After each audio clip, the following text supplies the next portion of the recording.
നമസ്കാരം. എല്ലാ സജ്ജനങ്ങൾക്കും സന്ധ്യാദീപത്തിലേക്ക് സ്വാഗതം.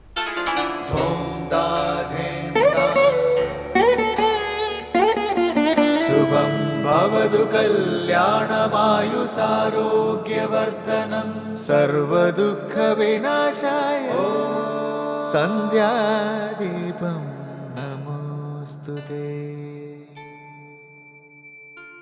നാമം ജപായനം പുണ്യം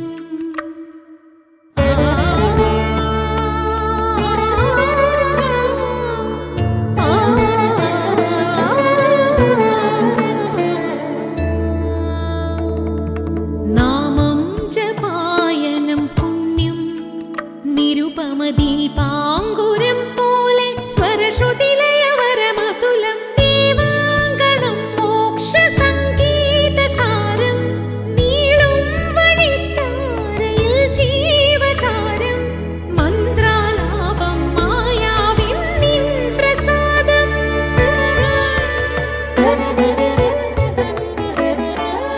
ഇരുൾ നീങ്ങിയുണരുന്ന തെളിനാളദീപം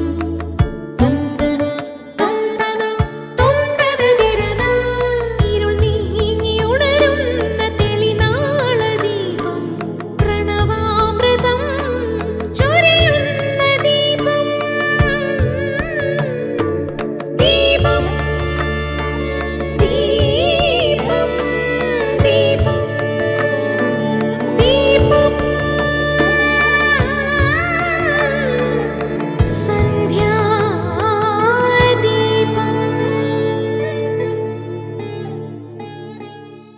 ഭാരതാർത്ഥശ്ച ഗീതായാം എന്ന വരി പ്രസിദ്ധമാണ്.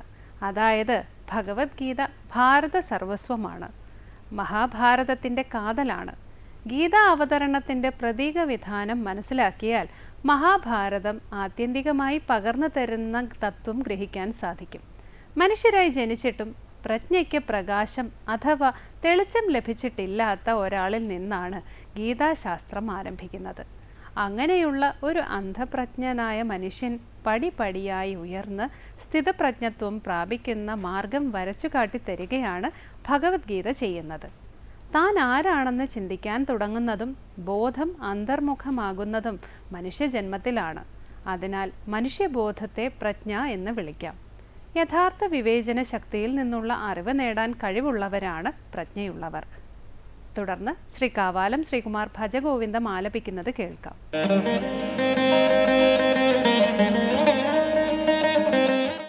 ആത്മജ്ഞാനവിഹീന മൂഢ ആത്മജ്ഞാനവിഹീന മൂഢ തേ പച്യന്തെ നരകനിഗൂഢാൻ ते पच्यन्ते नरकनिगूढान्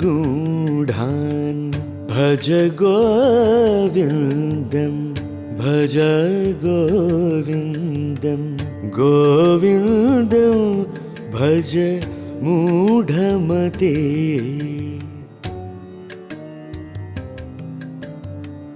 सुरमन्दिरतरुमूल निवास शय्याभूतलमर्जिनं वास सुरमन्दिरतरुमूल निवास शय्याभूतलमर्जिनं वास सर्वपरिग्रह भोग त्याग सर्वपरिग्रह भोग त्यागः कस्य सुखं न करोति विरागः कस्य सुखं न करोति विरागः.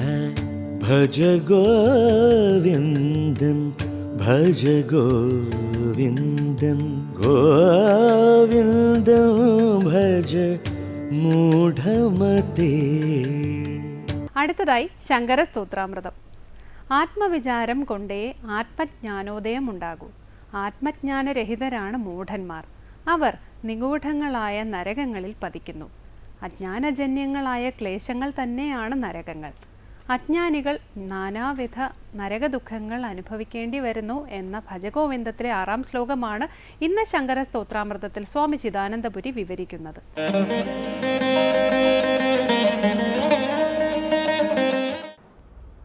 ഭജഗോവിന്ദം എന്ന് പ്രസിദ്ധമായ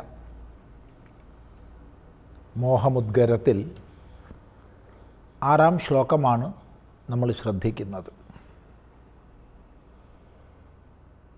കാമം, ക്രോധം, ലോഭം, മോഹം എന്നിവയെ ഉപേക്ഷിച്ച്. കാമക്രോധ ലോഭമോഹങ്ങൾ എന്താണെന്ന് നാം ചിന്തിച്ചു. ആ ശബ്ദങ്ങളിലൂടെ സമാനങ്ങളായ ചിത്തദോഷങ്ങളെ മുഴുവൻ മനസ്സിലാക്കണമെന്നും ചിന്തിച്ചു. അവയെ ഉപേക്ഷിക്കുക എന്ന് പറഞ്ഞാൽ എന്താ? അതിക്രമിക്കുക.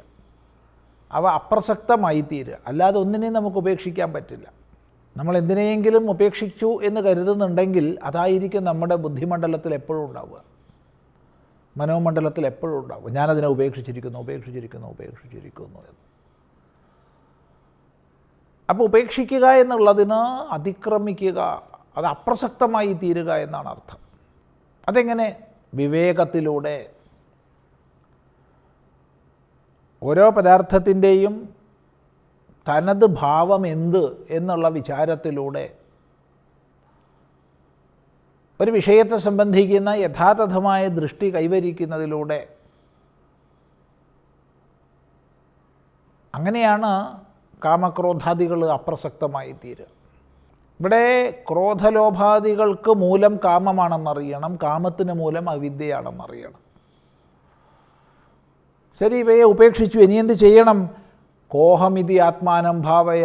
കോഹം, ഞാൻ ആര്? എന്താണ് എൻ്റെ പാരമാർത്ഥിക സ്വരൂപം? ഞാൻ ഈ സ്ഥൂല ശരീരമല്ല, ഞാൻ പ്രാണങ്ങളോ മനസ്സോ ബുദ്ധിയോ അല്ല, പിന്നെ ഞാൻ ആനന്ദസ്വരൂപമാണ് എന്ന് ഭാവന ചെയ്യൂ. ഇതാണ് ഉപദേശിക്കുന്നത്. എന്നിട്ട് പറയുകയാണ്, ആത്മജ്ഞാനവിഹീനാ മൂഢാ തേ പച്യന്തെ നരകനിഗൂഢാൻ. ആത്മജ്ഞാനവിഹീനാഹ മൂഢാഹ. എന്തിനാണ് ആത്മവിചാരം ചെയ്യുന്നത്? വിചാരത്തിലൂടെ മാത്രമേ ജ്ഞാനം പ്രകാശിക്കൂ. നോത്പദ്യതേ വിനാജ്ഞാനം വിചാരേണ അന്യസാധനൈഹി. ഭഗവാൻ ഭാഷ്യകാരൻ തന്നെ പറയും, വിചാരം കൂടാതെ മറ്റൊരു സാധനയിലൂടെയും ആത്മജ്ഞാനം പ്രകാശിക്കില്ല. അപ്പം ജ്ഞാനപ്രകാശകം വിചാരമാണ്. അതുകൊണ്ട് നീ വിചാരം ചെയ്യൂ. ആത്മാനം ഭാവയ.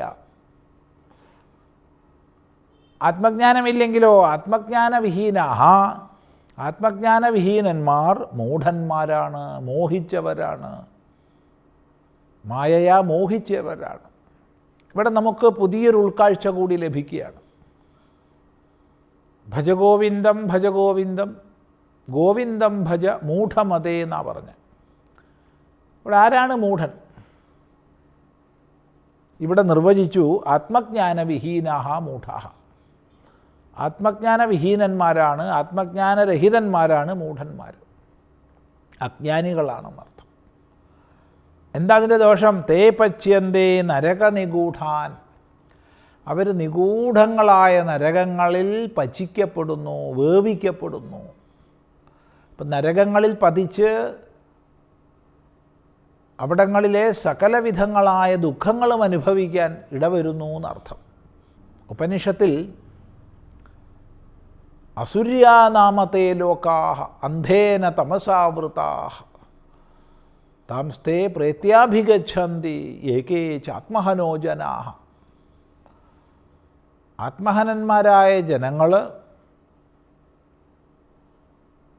അങ്ങേയറ്റം അന്ധകാരാത്മകമായ അദർശനാത്മകമായ ഇരുട്ടിൻ്റെ ലോകങ്ങളെ പ്രാപിക്കുന്നു, അസുര്യങ്ങളായ ലോകങ്ങളെ പ്രാപിക്കുന്നു. ഈ പ്രകാരം പറയുന്നുണ്ട്. ഈ ഇരുട്ടിൻ്റെ തിരിച്ചറിവില്ലായ്മയുടെ അസുര്യങ്ങളായ അസുരന്മാർക്കുചിതങ്ങളായ ലോകങ്ങളെ തന്നെയാണ് നരകശബ്ദം കൊണ്ട് ഇവിടെ പറയുന്നത്. അപ്പോൾ അജ്ഞാനികൾ, ആത്മബോധരഹിതന്മാർ നരകങ്ങളിൽ പതിച്ച് അവിടെ ഭജിക്കപ്പെടുന്നു, അവിടെ നാനാവിധങ്ങളായ ദുഃഖങ്ങൾ, ക്ലേശങ്ങൾ അനുഭവിക്കേണ്ടി വരുന്നു. ഇവിടെ നരകം എന്ന് പറയുമ്പോൾ പ്രത്യേകം ഏതോ ഒരു ലോകമാണെന്ന് മാത്രം സങ്കല്പിക്കരുത്. അങ്ങനെ ഉണ്ടാവുമായിരിക്കാം, നമുക്കറിയില്ല. എന്നാൽ ഇവിടെ തന്നെ നിരന്തര ദുഃഖത്തിൻ്റെ, സംഘർഷത്തിൻ്റെ, ക്ലേശത്തിൻ്റെ, തിരിച്ചറിവില്ലായ്മയുടെ, അജ്ഞാനത്തിൻ്റെ, താരതമ്യത്തിൻ്റെ ഒക്കെ ലോകങ്ങളിൽ കഴിയുമ്പോൾ വാസ്തവത്തിൽ അത് നരകം തന്നെയാണ്. ഇപ്പോൾ സ്വർഗവും നരകവും ഒക്കെ ഇവിടെ തന്നെയാണ്. ഇതിൽ കവിഞ്ഞ് സ്വർഗം നരകം ഇല്ല എന്ന് പറയാൻ നമുക്കറിയില്ല. കാരണം ലോകം മുഴുവൻ നമുക്കറിയില്ലല്ലോ. നമുക്ക് വളരെ പരിമിതമായൊരു പ്രദേശത്തെക്കുറിച്ച് മാത്രമേ അറിയൂ. എന്നാൽ ഇവിടെ തന്നെ സ്വർഗനരകങ്ങൾ ഉണ്ട് എന്ന് നമുക്ക് പറയാം. അങ്ങനെയുള്ള നാനാവിധ ദുഃഖ ക്ലേശങ്ങളിൽ പെട്ടുഴറുന്നു എന്നർത്ഥം അജ്ഞാനികൾ. അതുകൊണ്ട് ആത്മജ്ഞാനം നേടൂ.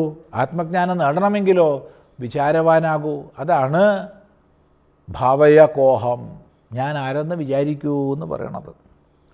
തുടർന്ന് സർവ ഏഷണകളും ഒഴിഞ്ഞ ഒരു, അല്ലെങ്കിൽ അതിനുള്ള സാധനാക്രമത്തിൽ സഞ്ചരിക്കുന്ന പരിമിതികളില്ലാത്ത വിരക്തൻ്റെ ആനന്ദത്തെ, സുഖത്തെ പറയുകയാണ്. സുരമന്ദിരതരുമൂലനിവാസഃ ശയ്യാഭൂതലമജിനം വാസഃ സർവപരിഗ്രഹഭോഗത്യാഗഃ കസ്യ സുഖം ന കരോതി വിരാഗഃ.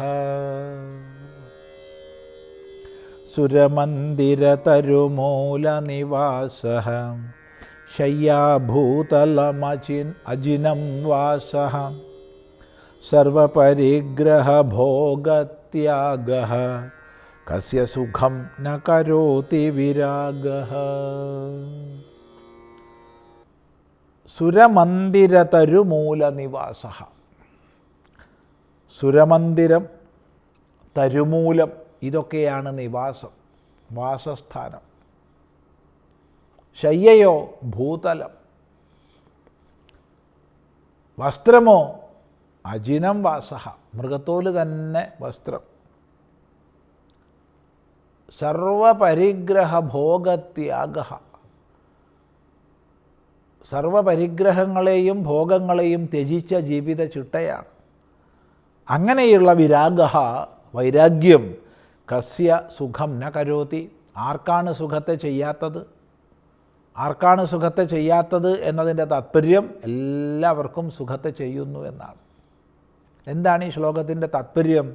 നമുക്ക് അടുത്ത പ്രാവശ്യം ശ്രദ്ധിക്കാം.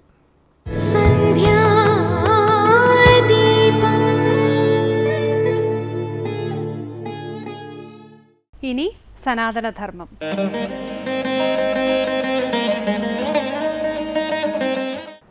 ഓം നമഃ ശിവായ. രാമായണവും മഹാഭാരതവും നമ്മുടെ ഇതിഹാസങ്ങളാണ്. നമ്മുടെ തലമുറകൾ, പുതിയ തലമുറ കുറഞ്ഞ പക്ഷം നമ്മുടെ സംസ്കാരത്തെ മനസ്സിലാക്കാൻ പഠിച്ചിരിക്കേണ്ട മഹാഗ്രന്ഥങ്ങളാണ്. പുസ്തക വായന എന്നുള്ള ശീലമുള്ളവർക്ക് തീർച്ചയായിട്ടും അതിൻ്റെ പൂർണ്ണ രൂപത്തിൽ തന്നെ ഇന്ന് ഗദ്യരൂപത്തിലോ പദ്യരൂപത്തിലോ നമുക്ക് മലയാളത്തിൽ തന്നെ വായിക്കാൻ കിട്ടും. എല്ലാ ഭാഷയിലും വായിക്കാൻ കിട്ടുന്നുണ്ട്. അത് പൂർണ്ണ രൂപത്തിൽ നമ്മൾ വായിച്ച് മനസ്സിലാക്കണം. എൻ്റെ സംഗ്രഹം വായിച്ചാൽ പോരാ, ചിത്രകഥ കണ്ടാൽ പോരാ, സിനിമ കണ്ടാൽ പോരാ. നമ്മളങ്ങനെ വായിച്ച് തന്നെ മനസ്സിലാക്കുമ്പോഴേ നമുക്കതിനെ കൂടുതൽ ശരിയായിട്ട് മനസ്സിലാക്കാൻ, ആസ്വദിക്കാനും സാധിക്കും. അപ്പോൾ മാത്രമാണ് നമ്മുടെ സംസ്കാരത്തിൻ്റെ ഭാഗമായിട്ടത് മാറുന്നത്. അപ്പോൾ ആ വായന നമ്മളെ ആകർഷിക്കുന്ന 2-3 ഘടകങ്ങളുണ്ട്. ഈ 2 ഇതിഹാസ ഗ്രന്ഥങ്ങളെയും പൊതുവായിട്ട് ഒരു ഘടകം നമുക്ക് കാണാൻ സാധിക്കുന്നത്, രാമായണത്തിലെ കഥാനായകൻ ശ്രീരാമചന്ദ്രനാണ്. ആ ശ്രീരാമൻ്റെ കഥ, അദ്ദേഹം വളരെ കാലം രാജ്യം ഭരിച്ചു. പക്ഷേ ആ രാജ്യം ഭരിച്ചതിനെക്കുറിച്ചൊന്നും രാമായണത്തിൽ വലുതായിട്ടൊന്നും വർണ്ണിച്ചിട്ടില്ല, വിവരിച്ചിട്ടില്ല. അതിൽ വിവരിച്ചിരിക്കുന്ന വലിയൊരു ഭൂരിഭാഗം വിവരിച്ചിരിക്കുന്നത് രാമൻ്റെ വനവാസത്തെ കാലത്തെക്കുറിച്ചാണ്. വനവാസത്തെ കാലത്തെക്കുറിച്ചും രാവണൻ യുദ്ധം പരാജയപ്പെട്ട് സീതയെ തിരിച്ചു കൊണ്ടുവരുന്നതിനെ സംബന്ധിച്ചുമാണ് രാമായണത്തിലെ മുഖ്യ പ്രതിപാദന വിഷയം. അപ്പോൾ അതുപോലെ തന്നെ മഹാഭാരതം എടുത്തു നോക്കിയാലും അതിൻ്റെ ഒരു വലിയ ഭാഗവും പാണ്ഡവരുടെ വനവാസവും തിരിച്ച് പിന്നീട് വന്നാൽ അത് കൂടുതൽ യുദ്ധത്തിൻ്റെ വർണ്ണനങ്ങളുണ്ട്. അതിൽ കൂടുതൽ ഭീഷ്മൻ്റെ ഉപദേശമുണ്ട്. എങ്കിലും ഈ ഒരു കാലഘട്ടം, വനവാസം, അജ്ഞാതവാസം, പിന്നീട് യുദ്ധം, അതുപോലെ രാമൻ്റെ വനവാസം, അവിടെ അജ്ഞാതവാസം ഇല്ല, യുദ്ധം തിരിച്ച് വിജയിച്ചിട്ടില്ലാത്ത രാമൻ തിരിച്ചു വരുന്നു. അതുപോലെ പാണ്ഡവർ തിരിച്ച് രാജ്യം ഭരിക്കാൻ തുടങ്ങുന്നു. ഇതാണ് അതിൻ്റെ ഒരു രണ്ടിലുള്ള പൊതുവായിട്ടുള്ള നമ്മൾ കാണുന്നൊരു ഘടകം. ഇപ്പോൾ ഈ വനവാസത്തിന് ഇത്രയും പ്രാധാന്യം എന്തുകൊണ്ട് വന്നു? ഈ വനവാസത്തിൻ്റെ കഥകൾ ഇത്രയും വിവരിക്കാൻ കാരണം എന്താ? വാസ്തവത്തിൽ രാജാക്കന്മാർ എങ്ങനെ രാജ്യം ഭരിച്ചു എന്നല്ലേ കൂടുതൽ പറയേണ്ടത്. പക്ഷേ വനവാസത്തിൻ്റെ പ്രാധാന്യം കൊടുക്കാൻ കാരണം ഇവരുടെ എല്ലാം ജീവിതത്തിൽ, രാമൻ്റെ ജീവിതത്തിലായിക്കോട്ടെ അല്ലെങ്കിൽ പാണ്ഡവരുടെ ജീവിതത്തിലായിക്കോട്ടെ, ആ മാറ്റങ്ങൾ സംഭവിക്കുന്നത്, അവരെ ശരിയായ ഭരണാധികാരികളാക്കി മാറ്റുന്നത്. ഇപ്പോൾ രാമനെ സംബന്ധിച്ചിടത്തോളം അദ്ദേഹം പൂർണ്ണജ്ഞാനിയായിട്ടാണ് ആ ജീവിതയാത്ര തന്നെ ആരംഭിക്കുന്നത്. തൻ്റെ ഗുരുവായിട്ടുള്ള വശിഷ്ഠനിൽ നിന്ന് തത്വോപദേശം സിദ്ധിച്ച് ആ ജ്ഞാനം നേടിയതിന് ശേഷമാണ് രാമൻ വിശ്വാമിത്രനോടൊപ്പം യാഗരക്ഷയ്ക്കായിട്ട് പോകുന്നത്. അപ്പോൾ യാഗരക്ഷയ്ക്കായിട്ട് പോകുന്നതോടൊപ്പം തന്നെ വിശ്വാമിത്രനിൽ നിന്ന് ദിവ്യായുധങ്ങളെല്ലാം അദ്ദേഹം കരസ്ഥമാക്കുന്നു. വിശ്വാമിത്രൻ നമുക്കറിയാം, അദ്ദേഹം രാജർഷിയായിരുന്നു, വില്ലാളി വീരനായിരുന്നു, പരശുരാമൻ്റെ ശിഷ്യനായിരുന്നു. അപ്പോൾ ആ വിശ്വാമിത്രനിൽ നിന്നെല്ലാം ആയുധങ്ങൾ കരസ്ഥമാക്കുന്നുണ്ട്. പരശുരാമനും തൻ്റെ ആയുധം ശ്രീരാമന് സമർപ്പിക്കുന്നുണ്ട്. അപ്പോൾ അങ്ങനെ ആത്മജ്ഞാനവും നേടി ഒപ്പം തന്നെ രാവണനെ നേരിടാൻ വേണ്ട എല്ലാ ആയുധശക്തിയും ശ്രീരാമൻ കരസ്ഥമാക്കിയതിന് ശേഷമാണ് വനവാസം ആരംഭിക്കുന്നത്. അപ്പോൾ രാമൻ്റെ യാത്ര ഒരു ജ്ഞാനിയുടെ വനവാസത്തിൻ്റെ യാത്രയാണ്. അതേസമയം പാണ്ഡവരെ സംബന്ധിച്ചോളം പാണ്ഡവർക്ക് നമ്മുടെയൊക്കെ പ്രതീകങ്ങളാണ്. അപ്പോൾ നമ്മളെ സംബന്ധിച്ച് നമ്മളാരും അങ്ങനെ ജ്ഞാനികളായിട്ടൊന്നുമല്ല ജീവിതയാത്ര ആരംഭിക്കുന്നു. ഇപ്പോൾ പാണ്ഡവരുടെ വനവാസം ആരംഭിക്കുന്നത് ചക്രവർത്തിയായിട്ടിരുന്ന യുധിഷ്ഠിരൻ ചൂതുകളിൽ തോറ്റ് വനവാസം സ്വീകരിച്ച് വനത്തിലേക്ക് പോകുന്നതാണ്. അപ്പോൾ ഒരു ചക്രവർത്തിയുടെ ഒരു പതനമാണ് അവിടെ കാണിക്കുന്നത്. ചക്രവർത്തിയായിരുന്നു, പക്ഷേ അവിടുന്ന് വനത്തിൽ 14 വർഷത്തിലും കഴിയേണ്ടി വന്നു. 1 വർഷം അജ്ഞാതവാസം നയിക്കേണ്ടി വന്നു. അപ്പോൾ എന്തുകൊണ്ട് സംഭവിച്ചു, എന്തിനു വേണ്ടി സംഭവിച്ചു, അതാണ് നമ്മൾ മനസ്സിലാക്കേണ്ട കാര്യം. കാരണം നമ്മളവിടെ യുധിഷ്ഠിരൻ്റെ ആ വനവാസത്തിന് കാരണമാക്കിയ സംഭവത്തിലേക്ക് നമ്മൾ പോവുകയാണെങ്കിൽ, ആ ചൂതുകളിക്ക് വേണ്ടി ക്ഷണിച്ചപ്പോൾ എന്തുകൊണ്ട് യുധിഷ്ഠിരൻ അത് സ്വീകരിച്ചു? സ്വീകരിക്കരുതെന്ന് ബാക്കി എല്ലാവരും ഉപദേശിച്ചാണ്. വിതുരനൊക്കെ പ്രത്യേകം ഉപദേശിച്ചാണ്, ഇത് നിങ്ങളെ വഞ്ചിക്കാൻ വേണ്ടിയിട്ടാണ്, ഒരിക്കലും ചൂതുകളിക്ക് പോകരുത്. ചൂതുകളി എന്നുള്ളത് രാജാക്കന്മാരുടെ സപ്തവ്യസനങ്ങളിൽ ഒന്നായിട്ടാണ് പറയുന്നത്. ചൂതുകളി, നായാട്ട്, സ്ത്രീ സേവ, ഇതൊക്കെ സപ്തവ്യസനങ്ങളിൽ പെട്ടതാണ്. ഇതിനൊന്നും പോകരുതെന്നാണ് എൻ്റെ താല്പര്യം. അപ്പോൾ ഇത് തീർച്ചയായിട്ടും ധർമ്മിഷ്ഠനായിട്ടുള്ള ധർമ്മപുത്രർക്ക് അറിയാൻ വയ്യാത്തതല്ല. ഇത് ചൂതുകളി സപ്തവ്യസനങ്ങളിൽ പെട്ട ഒന്നാണെന്ന് എല്ലാവർക്കും അറിയാം, പഠിപ്പിക്കുന്നതാണ് അവരെ. എന്നിട്ട് എന്തുകൊണ്ട് സ്വീകരിച്ചു എന്ന് വെച്ചാൽ, അതോടൊപ്പം തന്നെ ചൂതുകളിക്ക് മറ്റൊരു വശം കൂടിയുണ്ട്. രാജാവിനെ സംബന്ധിച്ച ഒരാൾ ചൂതുകളിക്ക് വിളിക്കുമ്പോൾ ഒരു വെല്ലുവിളിയാണ്. അതൊരു യുദ്ധത്തിന് പകരം ഒരു യുദ്ധം ചെയ്യുമ്പോൾ 2 സൈന്യങ്ങൾ നമ്മളാണ് ഏറ്റുമുട്ടുന്നത്. സൈന്യങ്ങൾക്ക് വലിയ നാശം ഉണ്ടാകും. പക്ഷേ ചൂതുകളിയെ സംബന്ധിച്ചോളം വിജയിക്കുന്ന ആൾ പരാജയപ്പെട്ട ആൾ കീഴടങ്ങുന്ന പോലെയാണ്. അവിടെ വ്യക്തികളാരും മരിക്കുന്നില്ല. അപ്പോൾ അവിടെ ജീവനാശം ഒഴിവാക്കാൻ സാധിക്കും. പണ്ട് കേരളത്തിലൊക്കെ നാട്ടുരാജാക്കന്മാർ തമ്മിൽ മത്സരം ഉണ്ടാകുമ്പോൾ അവർ കോഴിപ്പോരൊക്കെ നടത്തിയിട്ട്, അല്ലെങ്കിൽ അംഗച്ചേവരെ മുമ്പിൽ ഇറക്കി വിട്ടിട്ട് ആ ചേകവന്മാർ തമ്മിൽ ഏറ്റുമുട്ടി വിജയം തീരുമാനിക്കുമായിരുന്നു. രാജാക്കന്മാരുടെ വിജയം തീരുമാനിക്കുമായിരുന്നു. അപ്പോൾ അവർ 2 പേരെ മരിക്കുന്നുള്ളൂ, അല്ലെങ്കിൽ 2 കോഴിയെ ചത്തുപോകുന്നുള്ളൂ. അപ്പോൾ അതുകൊണ്ട് ബാക്കി ജനങ്ങളുടെ ജീവൻ രക്ഷിക്കാൻ സാധിക്കും. അപ്പോൾ അതിന് വേണ്ടിയിട്ടാണ് വാസ്തവത്തിൽ ചൂതുകളിക്ക് ക്ഷണിച്ചിരുന്നത്. അപ്പോൾ അങ്ങനെ ചൂതുകളിലേക്ക് ക്ഷണിക്കുമ്പോൾ അത് രാജാക്കന്മാരുടെ ബുദ്ധിശക്തിയെ തമ്മിലുള്ള ഏറ്റുമുട്ടലാണ്. അപ്പോൾ അവിടെ ഒരു എതിരാളിയോടത്ത് മാത്രമേ ചൂതുകളിക്കുള്ള ക്ഷണം സ്വീകരിക്കേണ്ട ആവശ്യമുള്ളൂ. വാസ്തവത്തിൽ ആ സമയത്ത് കൗരവർ പാണ്ഡവരുടെ എതിരാളികളായിരുന്നില്ല. എതിരാളികൾ എന്നുള്ളതൊക്കെയല്ല ക്ഷണിച്ചത്, ബന്ധുക്കളെന്നുള്ളതൊക്കെയാണ് ക്ഷണിച്ചത്. അപ്പോൾ അവിടെ ചൂതുകളി സ്വീകരിക്കാൻ പാടില്ലാത്തായിരുന്നു. പക്ഷേ യുധിഷ്ഠിരൻ സ്വീകരിച്ചത് രാജാവിനെ സംബന്ധിച്ചോളം ഇതൊരു വെല്ലുവിളിയാണ്. ആ വെല്ലുവിളി സ്വീകരിക്കാതിരിക്കുന്നത് ക്ഷത്രിയർക്ക് മോശമാണ് എന്നുള്ള ധാരണയിലാണ് അദ്ദേഹം അത് ഏറ്റെടുത്തത്. യുധിഷ്ഠിരനെ ചൂതുകളിക്ക് വിളിച്ചത് ദുര്യോധനാണ്. അപ്പം ദുര്യോധനായിട്ട് വേണമായിരുന്നു ചൂതുകളി നടത്തേണ്ടത്. പക്ഷേ സമയമായപ്പം ദുര്യോധനൻ കാലു മാറി, എനിക്ക് പകരം ശകുനി കളിക്കുമെന്ന് വെച്ചു. അങ്ങനെ ദുര്യോധന ഒരു പകരക്കാരനെ ഏർപ്പാട് ചെയ്യുമ്പോൾ വാസ്തവത്തിൽ യുധിഷ്ഠിരൻ ചെയ്യേണ്ടത് എന്താണ്? താനൊരു പകരക്കാരനെ വയ്ക്കണമായിരുന്നു.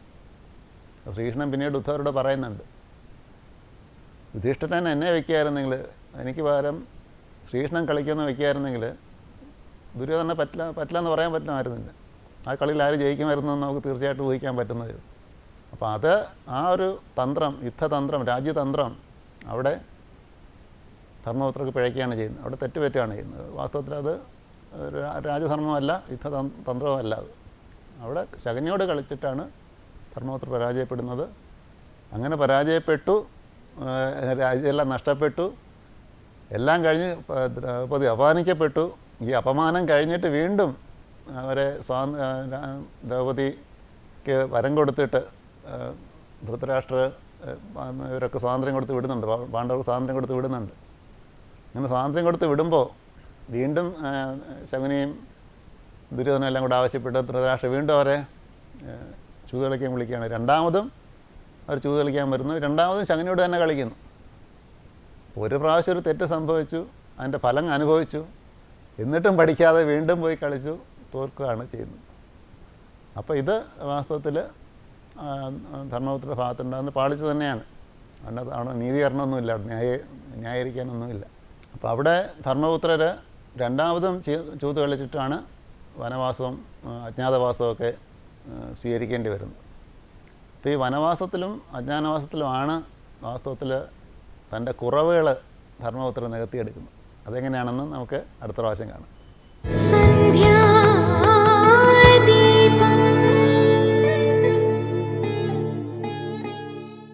അടുത്തതായി ദീപാരാധനയാണ്. ക്ഷേത്ര സന്നിധിയിലെത്തി മംഗളാരതി തൊഴുത് ഇന്നത്തേക്ക് മടങ്ങാം. എല്ലാവർക്കും നമസ്കാരം.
പള്ളി ഉണർന്നു പകലോ